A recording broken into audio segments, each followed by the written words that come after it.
우리 인사하십시다. 하나님은 당신을 사랑하십니다. 우리 가정에서 비대면으로 예배하시는 성도 여러분, 하나님이 당신을 사랑하십니다. 오늘 이렇게 현장 예배를 공식적으로 또 드릴 수가 있게 되었습니다.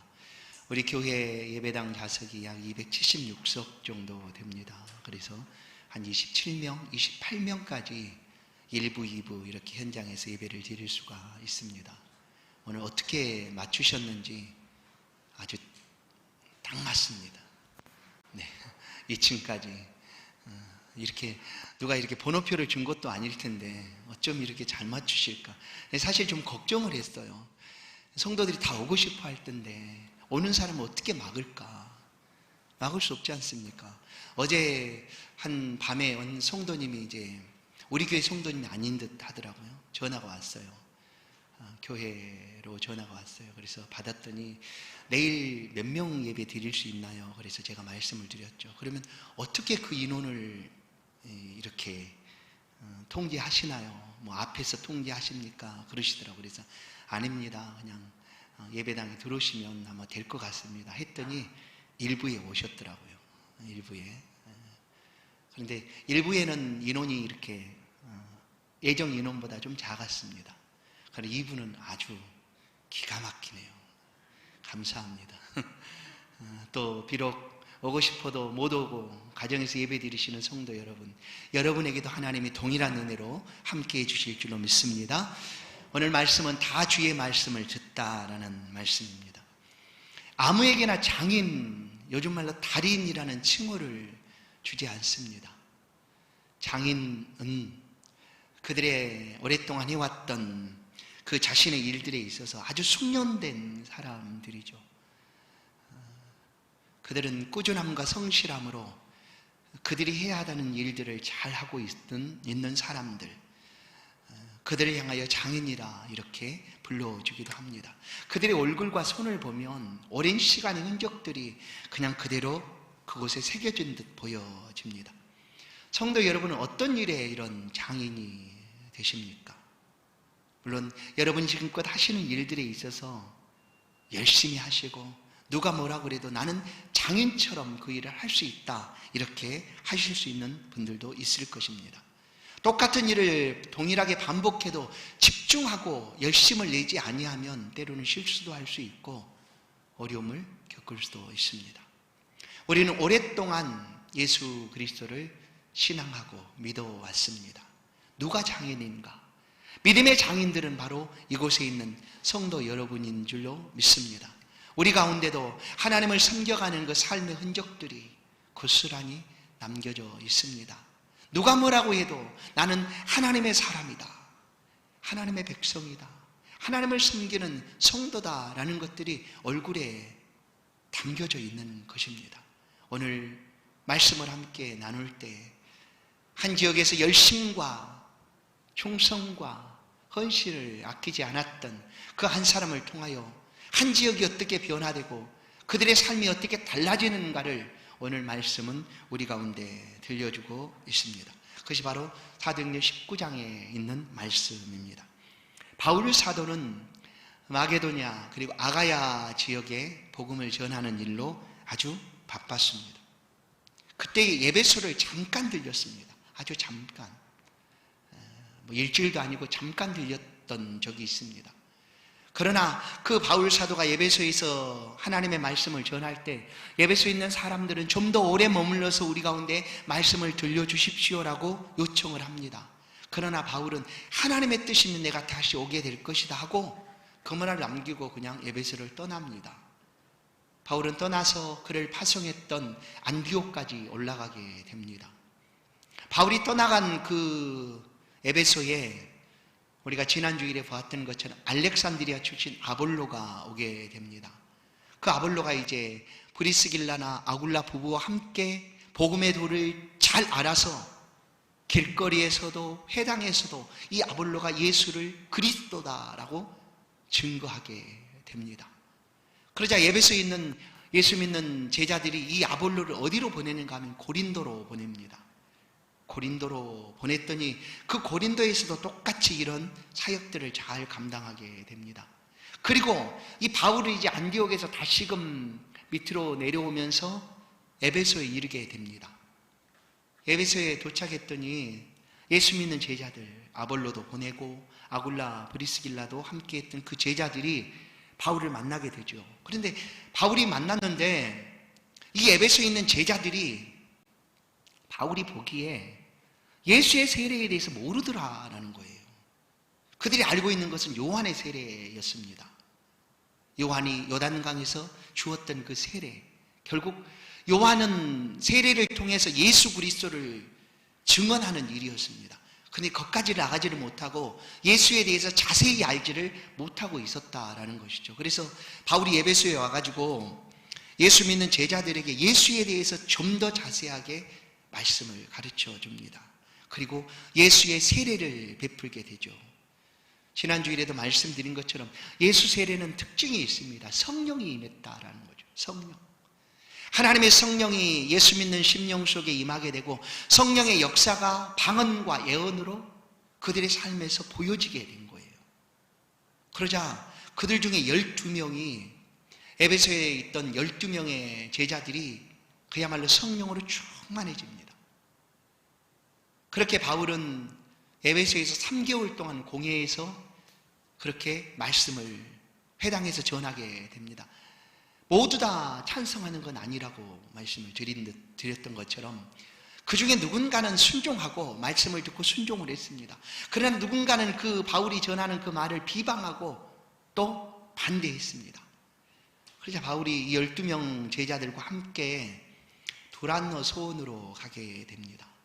그곳에서 제자들과 함께 매일 날마다 하나님의 말씀을 강론하고 예수 믿는 제자의 삶을 함께 살아가게 된 것입니다. 그렇게 바울이 그 에베소에서 2년을 머무르게 됩니다. 2년. 전에 고린도에서 바울이 1년 6개월 있었던 것을 아주 오래 머물렀다라고 말씀을 드렸습니다. 그러나 고린도에서보다 더 오래도록 바울은 이 에베소에서 머물게 됩니다. 2년 동안 에베소에서 머물면서 예수의 복음을 전하게 됩니다. 그런데 단순히 예수의 복음을 전한 것뿐만 아니라 2년 동안의 에베소에서 삶이 오늘 이 19장의 놀라운 결과를 우리 가운데 가져다 주었다라는 것이죠. 바울은 에베소에서 10절 말씀을 보시면 2해 동안 이같이 하니 아시아에 사는 자는 유대인이나 헬라인이나 다 주의 말씀을 듣더라. 이 말씀을 들었다라는 것이 예수를 믿었다라는 것과 곧바로 연결되는 건 아닐 수 있습니다. 그러나 에베소에 살고 있는 모든 사람들이 바울을 통하여 예수 복음을 들었다라는 것이 중요한 거예요. 들었다라는 것입니다. 너에게 성령이 임하시면 너희가 땅끝까지 이르러 내 증인이 되리라. 예루살렘과 온 유대와 사마리아 땅끝까지 이르러 증인이 되라 라고 예수님께서 제자들에게 말씀을 하셨습니다. 바로 그 말씀처럼 바울 사도는 에베소에서 2년을 머무르면서 구석구석 다닙니다. 그리고 예수의 복음을 전합니다. 디모데 전서 4장에 말씀한 것처럼 때를 얻든지 못 얻든지 에베소 지역을 다니면서 예수 복음을 전하게 되었습니다. 그 결과 모든 사람들이 주의 복음을 들었다라는, 여러분, 주의 복음을 듣는 것이 축복입니다. 우리는 언제나 하나님의 말씀을 들으니 이 말씀이 처음 들었을 때 그 놀라운 것처럼 때로는 다가오지 않을 수도 있습니다. 그러나 말씀을 처음 듣는 순간 그 말씀이 우리의 삶을 바꿔놓기 때문에 그것이 축복인다라는 거죠. 그래서 바울은 에베소에 두루 다니면서 구석구석 다니며 예수의 복음을 전했습니다. 그래서 다 주의 말씀을 들었습니다. 그 지역은 이방인 지역이었죠. 헬라인 사람들이 거주하고 또 흩어졌던 유대인들이 함께 있던 그 이방인 지역의 사람들이었는데 그들이 복음을 들었어요. 말씀드린 대로 회당에서 이 복음을 반대하는 사람도 있었어요. 순종하지 않은 사람도 있었어요. 그러나 바울은 그것 개의치하지 않고 제자들과 함께 매일 말씀을 묵상하고 강론하고 그들과 함께 예배소 전 지역을 다니면서 복음을 전하고 있었다라는 것입니다. 그 결과로 소아시아 7교회 아시는 대로 에베소 교회가 가장 첫 번째로 기록이 됩니다. 계시록을 보면 에베소, 빌라델피아 이런 교회들이 있죠. 그 교회가 생겨나게 된 거예요. 그 에베소 교회는 이 첫사랑이 얼마나 뜨거웠는지 그 계시록을 보면 너희가 첫사랑을 잃어버렸다라는 그런 책망을 듣게 되었지만 이 복음을 들을 때 그들이 이 복음에 감격하고 얼마나 뜨거웠는가를 표현해 주는 말씀이기도 합니다. 이제 에베소 교회에 이렇게 교회가 생겨나게 되었는데 바울 사도가 마지막 그의 사역의 마지막을 로마에서 보내게 됩니다. 로마, 그것도 감옥에서 보내게 되죠. 그 감옥에 있는 동안에 이 바울 사도가 세워졌던 그 에베소 교회로 서신을 보냅니다. 편지를 보내죠. 그것이 오늘 우리 성경에 있는 에베소서입니다. 6장으로 되어 있는 짧은 말씀인데 이 말씀이 얼마나 귀한가 하면 오늘날 이 말씀은 교회론을 잘 보여주는 말씀이다 라고 얘기합니다. 오늘 우리의 교회가 어떻게 하나님 앞에 서 있어야 되는지, 어떻게 우리 교회가 하나님 안에서 하나가 되어 있는지를 보여주는 내용이 바로 에베소서입니다.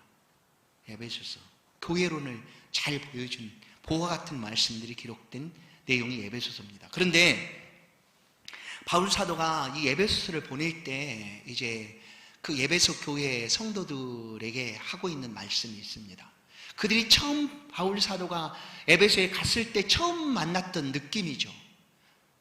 에베소에 있는 사람들을 처음 봤을 때 그 느낌을 이 서신을 통하여 표현해 주고 있습니다. 에베소 2장 11절부터 13절 말씀입니다.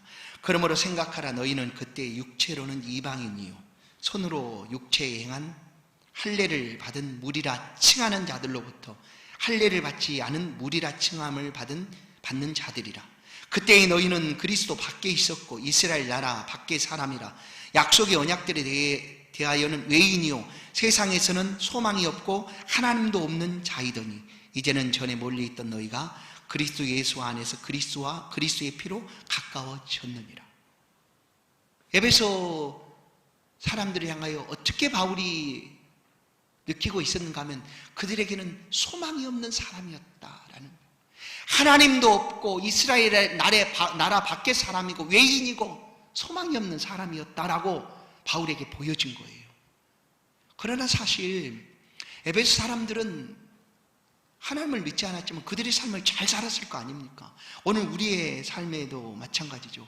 우리 예수를 믿으니까 예수 없음이 소망이 없는 것처럼 우리는 믿고 있지만 예수를 믿지 않는 사람들은 그들의 삶을 아무런 문제 없이 잘 삽니다. 예수 없어도 아주 이 땅에서 열심히 살아가요. 그러나 하나님이 보실 때는 그 삶이 소망이 없는 것이다라고 말씀하고 있는 거예요.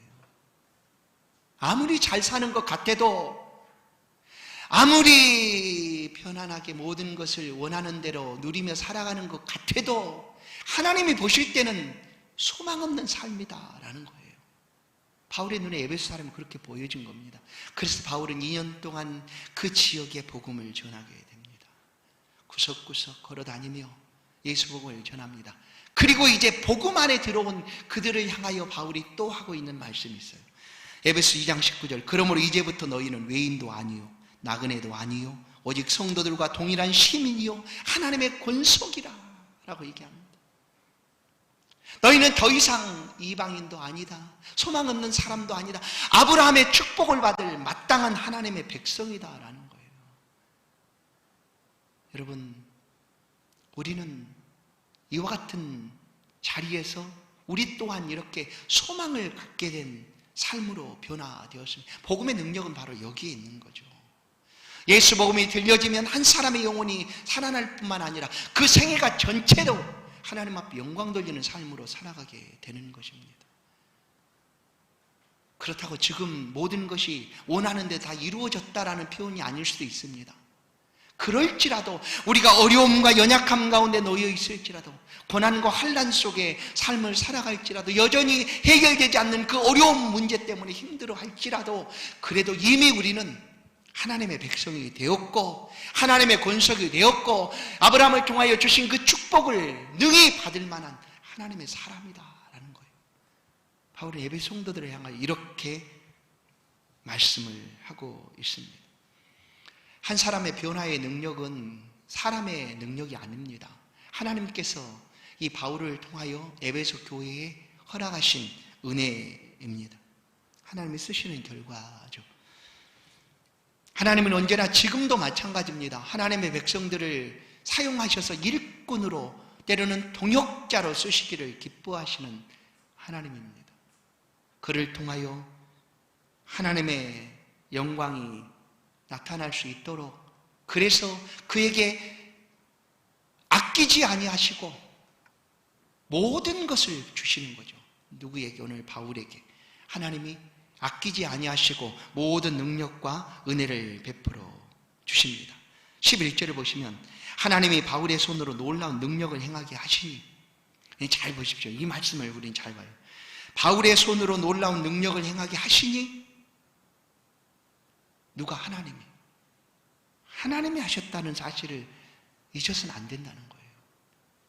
그 능력이 얼마나 뛰어났는가 하면 바울이 지나가면 바울의 몸에서 떨어지는 손수건이라도 붙잡기를 원했어요. 예전에 베드로가 지날 때 베드로의 그림자라도 덮이기를 원했던 것과도 같습니다. 그래서 바울의 몸에서 떨어진 그 조각을 가지고 병든 사람에게 얹으면 나았다는 거예요. 얼마나 놀라운 능력입니까? 대단하지 않습니까? 성도 여러분, 여러분에게도 이런 능력들이 있기를 원하십니까? 우리는 아무도 안 오네요. 그럴까요? 아닙니다. 우리도 원합니다. 예수 믿는 우리를 통하여, 나를 통하여 이런 예수의 능력들이 임하기를 원합니다. 그래서 기도하고, 그래서 사랑을 품고 그 영혼을 위하여 간구하고 하는 것 아닙니까? 그런데 정말 우리에게도 바울처럼 이런 직접적인 능력들이 손만 대면 그냥 병자가 낫고 손만 대면 어려움들이 해결되고 이런 일들이 벌어진다고 한번 생각해 보십시오. 그럼 우리가 어떻게 할 것 같습니까? 나는 어떻게 할 것 같습니까? 여러분은 어떻게 할 것 같습니까? 어떻게 할 것 같습니까? 이야, 봐라, 하나님이 나와 함께 하신다. 하나님이 나를 통하여 이런 능력을 보여주고 있다. 그러니 당신들은 내 말을 들어라 할 수도 있지 않겠습니까? 그런 사람도 있거든요. 그렇게 여기는 사람이 있습니다. 그래도 그나마 여기까지는 감사하고 그나마 다행입니다. 이 정도까지 한다면. 그러나 더 나간 사람들이 많이 있습니다. 오늘 11절, 하나님이 바울의 손을 통하여 능력을 행하게 하셨다. 하나님이 하신 일인데 그런 능력들이 자기를 통하여 나타나면 하나님을 잊어버립니다. 아니, 잊어버린 것이 아니라 어찌 있겠습니까? 그냥 하나님을 빼버립니다. 하나님을 지워버립니다. 그리고 자신의 능력인 것처럼 자랑하고 드러내기 시작합니다. 하나님께서 은혜로 주신 그 능력들을, 그 일을 통하여, 그 능력들을 통하여 주의 일을 하도록 하나님의 영광을 높이도록 하신 일들인데 하나님을 지워버립니다. 그리고 오직 자기입니다. 그리고 자기에게 이런 능력들이 언제든지 있는 것처럼, 자기의 능력인 것처럼 자랑하고 또 자랑합니다. 그리고 하나님이 마땅히 취하여야 될 그 영광까지도 자기가 받아버립니다. 이런 사람들이 많이 있지 않습니까? 소위 이단이라고 부르는 사람들의 모습들 가운데 많이 보여지고 있는 것들이죠. 그러나 우리도 조심해야 되는 것이 이런 겁니다. 그래서 성경은 빼놓지 않고 우리 가운데 이 말씀으로 돌아보게 합니다. 고린도전 10장 12절, 그런즉 선줄로 생각하는 자는 넘어질까 조심하라. 하나님 누구에게 은혜를 주시는가 아시죠? 하나님을 향하여 열심을 내고 하나님께서 사용하시기에 딱 좋은 사람들에게 하나님이 능력을 주셨습니다. 그건 얼마나 귀한 일입니까? 그런데 자신의 자리를 잃어버린 거죠. 놓쳐버린 겁니다. 그리고 교만해집니다. 나는 아니겠다라고 생각하겠지만 사실 모든 인류가 하나님 앞에서 언제나 교만해 있습니다. 이 모든 것들이 자기의 잘남으로 이루어진 것처럼, 자기의 뛰어난 것으로 이루어진 것처럼 하나님을 쏙 빼버렸다라는 거죠. 바벨탑 사건이 그때만, 창세기에만 끝난 것이 사실 아니죠. 지금도 여전히 모든 사람들의 마음속에 바벨탑을 쌓아가고 있는 겁니다. 그러나 성경은 넘어질까 조심해라. 하나님께서 영광을 받으시고자 하나님이 기뻐하셔서 그에게 무한한 능력을 베풀어 주셨는데 그 하나님의 은혜에 감사하지 못하고 오히려 그것을 자기 것으로 사용하고 있다라는 거죠. 그러면 즉시 무너집니다. 패망하고 넘어지고 쓰러집니다. 왜냐? 하나님 주신 은혜를 깨닫지를 못하니까 그렇죠. 하나님 누구에게 물질을 주실까요? 기억하십시오. 하나님은 청지기처럼 그 일을 잘 감당하는 사람에게 더 많은 것을 맡겨주시는 하나님입니다. 욕심내고 어리석은 부자처럼 자기 것만을 채워가면 하나님이 줘도 효과가 없으니까 안 주는 거죠, 사실.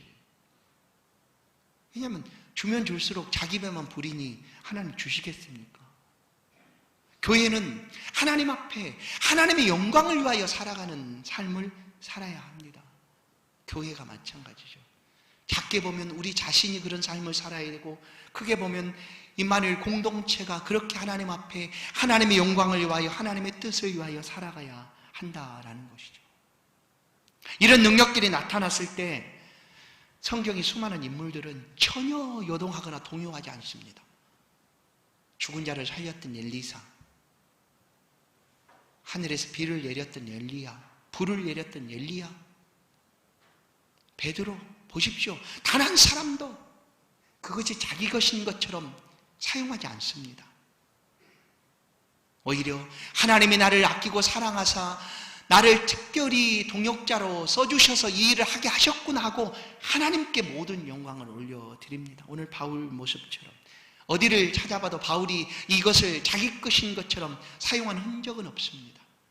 하나님, 나처럼 이렇게 연약하고 부족한데 죄인의 괴수였던 나를 이렇게 사랑해 주셨습니까? 하고 감격해하며 내게 있는 모든 것은 하나님의 은혜로 된 것이다 하고 하나님의 은혜를 높입니다.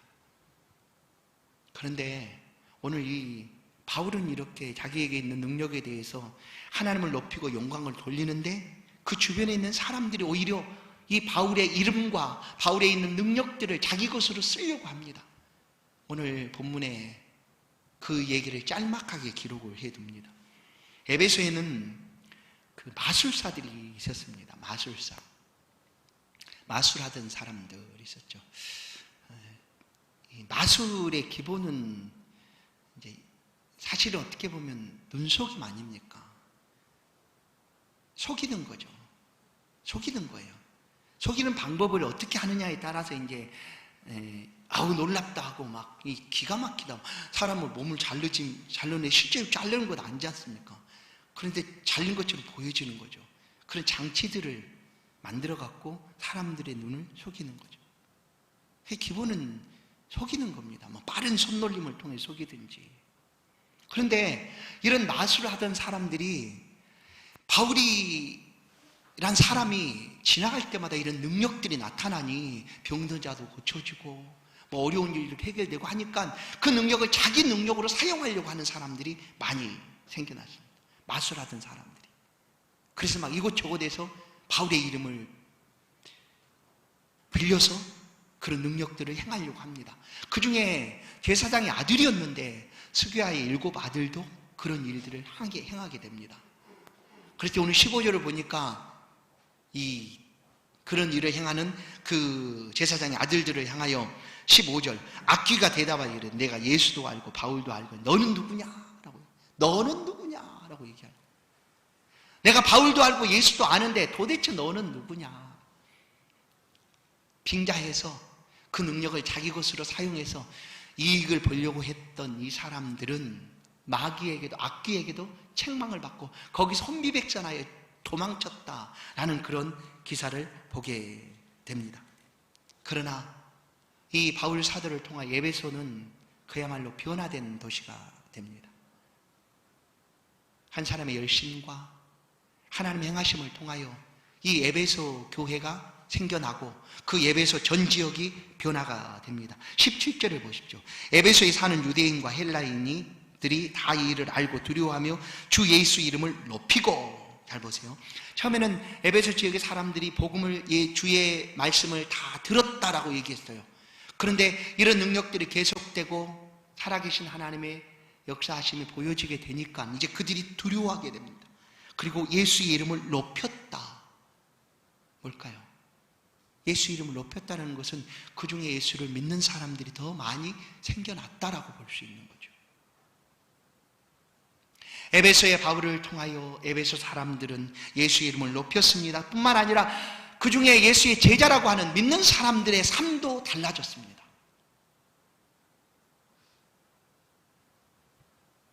진실한 신앙의 삶으로 자신들의 신앙을 돌아보고 온전한 믿음으로 나아가게 되었다라는 거예요. 하나님이 정말로 살아계시고 하나님이 행하시고 계시는구나 하고 형식적인 그런 삶이 아니라 정말로 하나님은 나의 생명이십니다 하는 그런 믿음으로 믿는 사람들의 신앙이 더욱 견고해졌다. 또 한 가지는 에베소에 있는 모든 사람들의 삶이 바뀌어졌다라고 얘기합니다. 말씀드린 대로 에베소에 마술하던 사람들이 많이 있었는데 그 사람들이 삶을 바꿨습니다. 대표적으로 마술하기 위하여 만들었던 기구들, 그들이 보았던 책들을 엄청나게 많이 가지고 와서 쌓아놓고 불질러 버립니다. 야, 이건 놀라운 일인 거죠. 바울이 그렇게 하라는 것이 아니었어요. 그러나 참 진리이신 예수 그리스도를 믿게 되니, 그 복음을 듣게 되니 보여진 거예요. 아, 이것은 아니구나. 우리가 지금까지 헛된 삶을 살았다 하고 거짓하고 속였던 그들의 삶을 완전히 불태워버린 겁니다. 그리고 그들의 삶이 달라지게 된 것이, 사랑하는 성도 여러분, 하나님이 한 사람을 부르시고 한 교회를 세우시는 놀라운 역사는 이와 같습니다. 그들을 통하여 이와 같이 영광을 받으시겠다라는 거예요. 그러나 이런 하나님의 영광이 어떻게 지속되는가는 딱 한 가지 방법뿐입니다. 그것은 바로 복음을 들을 때입니다.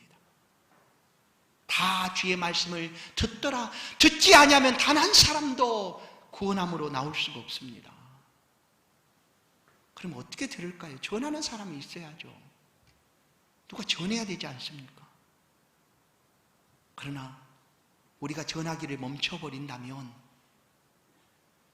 하나님께서 우리를 예수 믿게 하고 믿음으로 불러주신 그 삶의 역할을 우리는 온전히 감당하지를 못하는 것입니다. 그래서 우리는 열심히 전하는 자의 삶을 살아가야 합니다. 바울이 에베소서 2년 동안 다니며 행했던 것처럼 종교개혁자 칼빈이 제네바에서 그렇게 예수 복음을 붙잡고 삶으로 살았던 것처럼 아브라함 카이퍼가 네덜란드에서 그렇게 믿음의 삶으로 살아갔던 것처럼 이 어둠의 땅, 죽어가는 이 조선을 향하여 먼 나라에서 이 땅에 빛을 비추고자 들어왔던 언더우드 앞에 있는 선교사처럼 그들은 하나님이 그들을 부르신 그 삶을 그렇게 살았습니다. 그리고 빛을 비춰주게 된 거죠. 에베소에는 이방인들 아무런 소망이 없던 삶을 살아가던 사람들이었는데 그들에게 이와 같은 빛이 비춰지자 그들은 하나님의 권석이 되고 하나님의 백성이 되고 그들을 통하여 하나님이 영광 받으시고 놀라운 역사가 일어나게 된 것입니다.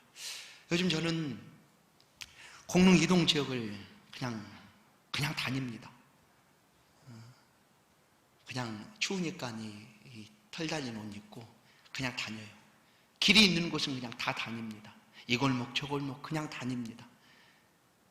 누가 보면 저 사람 맨날 저기 또 다니고 그렇게 할까 할 수도 있어요.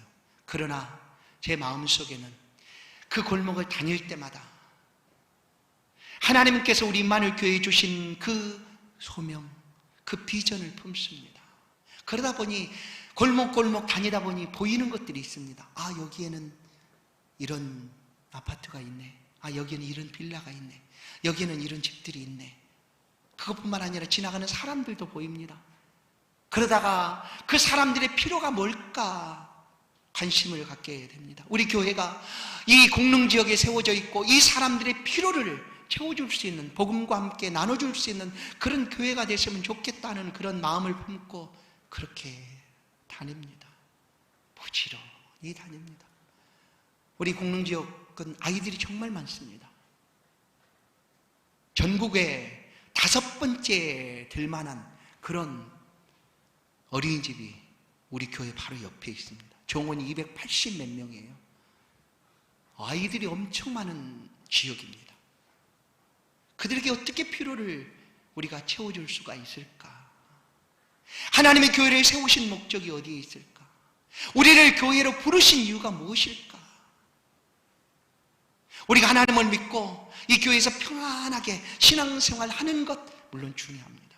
그러나 우리의 기도와 우리의 믿음의 삶을 통하여 하나님께 세우신 이 교회의 뜻을 이루어 드릴 수 있다면 그것이 더 큰 은혜가 아니겠습니까? 사랑하는 성도 여러분, 이 일은 목사 혼자 하는 일 결코 아니죠. 부름받은 성도 한 사람 한 사람이 에베소에 2년 머무르며 두루 다니며 예수 복음을 전했던 것처럼 우리 성도 한 사람 한 사람이 발로 밟는 그 자리가 그리스도의 향기가 나타나는 자리입니다. 걸어가고 있는 그 자리가 하나님의 복음이 함께 움직이는 자리입니다. 그렇게 다니십시오. 요즘 마스크를 쓰고 다녀야 되겠지만 그렇게 다니시다가 교회 가까이 오시면 교회로 들어오십시오. 들어오셔서 하나님하고 하나님의 은혜를 구하시고 주님이 주시는 평안함과 은총을 누리시고 또다시 공릉이동의 삶의 자리에 나아가십시다. 그러면 그렇게 하다 보면 에베소 2년을 그렇게 말씀을 다 들었던 사람들이 나중에 보고 주의 이름을 높이게 되지 않겠습니까? 바랍니다. 소망합니다. 우리 교회가 그렇게 이 지역에서 쓰임받기를 소망합니다. 말씀을 같이 한번 읽겠습니다. 20절 말씀입니다. 우리 같이 한번 한 목소리 읽도록 하겠습니다. 20절 같이 읽습니다. 시작. 이와 같이 주의 말씀이 힘이 있어 흥왕하여 세력을 얻으니라. 아멘. 우리 교회가 이렇게 이 지역에서 아름답게 쓰임받기를 주의 이름으로 축원합니다. 하나님 아버지 감사합니다. 이 공릉지역에 임마누엘교회를 세워주시고 또 우리를 하나님 교회로 불러주셔서 감사합니다. 우리 믿음과 신앙도 흥황하게 하시고 우리 교회도 주의 이름으로 흥황할 수 있도록 이 지역에서 사용하여 주옵소서. 복음의 세력을 넓혀가게 하시고 예수의 이름을 높여가게 하시고 성도들이 밟는 땅 모든 지역 장소가 하나님의 은혜가 머무르는 그런 복된 장소가 될 수 있도록 도와주옵소서. 이 지역을 품게 하시니 감사합니다.